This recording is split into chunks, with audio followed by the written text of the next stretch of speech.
Los Angeles రగులుతోంది. ఆందోళనలు, అల్లర్లు, లూటీలతో అందమైన సంపన్న నగరం భయానకంగా మారింది. అధ్యక్షుడు ట్రంప్ రెచ్చగొట్టే వ్యాఖ్యలు అగ్నికి మరింతగా ఆజ్యం పోస్తున్నాయి. అసలు ఐఎస్ వ్యతిరేక కార్చిచ్చుకు లాస్ ఏంజల్స్ ఎందుకు కేంద్రమైంది? వలసదారులకు ఈ నగరానికి లింక్ ఏంటి? అగ్రరాజ్యం అమెరికాలో వలసదారుల ఆందోళనలు మరింత తీవ్ర రూపం దాలుస్తున్నాయి. లాస్ ఏంజలస్ లో రాజుకున్న అల్లర్లు న్యూయార్క్, అట్లాంకా వరకు వ్యాపించాయి. ఇమ్మిగ్రేషన్ అండ్ కస్టమ్స్ ఎన్ఫోర్స్మెంట్ అధికారులకు వ్యతిరేకంగా నిరసనలు మిన్నంటుతున్నాయి. ఆందోళనకారులు రోడ్లను దిగ్బంధించి విధ్వంసం సృష్టిస్తున్నారు. నేషనల్ గార్డ్స్, నేవీ మెరైన్లను మోహరించినా పరిస్థితి ఏమాత్రం అదుపులోకి రాలేదు. లూటీలు పెచ్చుమీరాయి.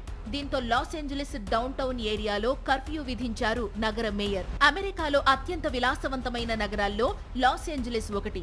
ప్రపంచంలోనే శక్తివంతమైన వ్యక్తులు, సంపన్నుల నివాసాలు ఇక్కడే ఉన్నాయి. అలాంటి నగరం ఇప్పుడు ట్రంప్ అత్యంత కఠినంగా చేపట్టిన అక్రమ వలసల వ్యతిరేక చర్యలకు కేంద్రంగా మారింది. ఈ నగరంలో విభిన్న జాతులు, దేశస్థులు అత్యధికంగా ఉండడమే దీనికి కారణం. లాస్ ఏంజలస్ లోని 3వ వంతు మంది విదేశాల్లో జన్మించిన వారే అని అమెరికా జనాభా లెక్కలు చెబుతున్నాయి. దక్షిణ కాలిఫోర్నియాలో లాస్ ఏంజలస్ కౌంటీ సహా 4000 చదరపు మైళ్లలో విస్తరించింది. లాస్ ఏంజలస్ ప్రధాన నగరంలో 39 లక్షల మంది ప్రజలు ఉన్నారు. వీరిలో 35% మంది అమెరికా బయట జన్మించిన వారి. ఇక్కడ దాదాపు 9 లక్షల మంది వలసదారుల వద్ద ఎలాంటి పత్రాలు లేవు.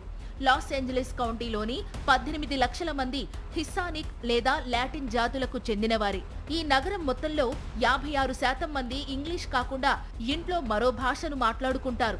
ఈ భిన్నత్వమే ట్రంప్ చేపట్టిన వలస వ్యతిరేక విధానాలకు ప్రధాన లక్ష్యంగా మారింది. అల్లర్లకు కేంద్ర బిందువుగా మారింది. రోజుకు కనీసం 3000 మంది అక్రమ వలసదారులను అదుపులోకి తీసుకోవాలంటూ ట్రంప్ కార్యవర్గం ఇటీవల ఆదేశాలు జారీ చేయడంతో ఆందోళనలు మొదలయ్యాయి. ఈ క్రమంలో శుక్రవారం లాస్ ఏంజలస్ నగరంలో లాటిన్ ప్రజలు అత్యధికంగా ఉండే ప్రదేశాల్లో ఐసీఈ అధికారులు దాడులు మొదలుపెట్టారు. దీనికి వ్యతిరేకంగా రాజుకున్న ఆందోళనలు రోజురోజుకు తీవ్రమవుతున్నాయి. దీంతో ఇక్కడ 4000 మంది నేషనల్ గార్డ్స్, 700 మంది మెరైన్లను ట్రంప్ మోహరించారు. లాస్ ఏంజలస్ లో యాంటీ ఐస్ ఆందోళనలు చేస్తున్న వారిని జంతువులు, విదేశీ శత్రువులతో పోల్చారాయన.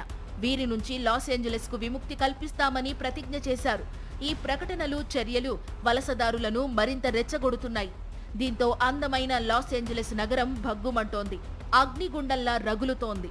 ఆ నిరసన జ్వాల ఇతర ప్రాంతాలకు వ్యాపిస్తుండడం మరింత ఆందోళన కలిగిస్తోంది.